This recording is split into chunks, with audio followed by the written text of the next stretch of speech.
এই মানুষ দেখলেই কথা বলতে ইচ্ছা হয়, কত না ছল চাতুরি, কত না বাহানা ধরে হলেও আমি কথা বলতেই হবে আর বলবই। তো এই হলো আমাদের সমাজ।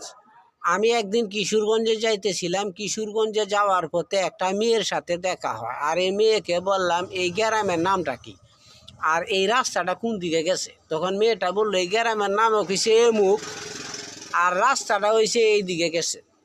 আচ্ছা যাই হোক, তখন আমার মনের মাইদানে যে কেমন একটা মুসুরা দিয়ে উঠলো, যে মেয়েটা একটা কিলকিলায় হাসি দিছে, এই দেওয়াতে মনটার মধ্যে কীরকম যেন একটা ফিলিংস কাজ করছে। তখন আমি কিশোরগঞ্জ আইলাম, আয়া গেলাম ঢাকা গেছি ঢাকার শহরে গার্মেন্টস করছি, সুন্দরী সুন্দরী মেয়েরার সাথে কথা হয়েছে, বসছি কথা কইছি অনেক কিছুই, তবুও কোনো কি ফিলিংস, অন্য ধরনের কোনো ফিলিংস বা কাজ করে নাই। তখন বাড়িতে চলে আইলাম, কিনা মনে করি আয়া এই মেয়েরে খুঁজার লাগিয়া কত বাহানা ধরে কয়েকদিন গেছি এইদিকে, কয়েকদিন না অনেক দিন গেছি, ঘোরাঘুরি করছি, করলেও আর মেয়েরে দেখা পাইছি না, মেয়ের সাথে দেখা সাক্ষাৎ আর হইছে না। তখন মনের মাইদেন যে কি যেন একটা ভাব, খালি শুইলে ওইটা দেখি, ঘুমাইলে ওইটা দেখি, বইয়ে থাকলেও খালি মাথার মাইদেন হিডাই আইয়ে, খালি এই মেয়ের হাসি বা চেহারা জীবন সামনে বাসে।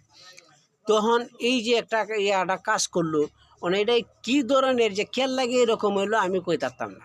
তবে এটা আমি কইতে পারি যে মেয়েরা রাস্তাঘাটে চলাফেরার পথে তোমরা একে অপরে অন্যের উপর জাপিয়ে ঘুরে যাইও না, আর কিলকিলায় হাসিও না।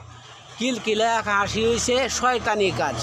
শয়তানে এটা করার লাগিয়া উদ্বুদ্ধ করে এবং তারা উৎসাহিত করে, শয়তানে ধাক্কা দিয়ে এনি করার লাগে আরও চেষ্টা করে দেয়, এই হাত বাড়িয়ে দেয় যেন তোমরা এইসব করো, আর একটা সেরান তোমরা দেখে খারাপ হয়ে যাক আর খারাপ বাবু এরকম হয়ে যায়। আচ্ছা, বালা থেকে সবাই।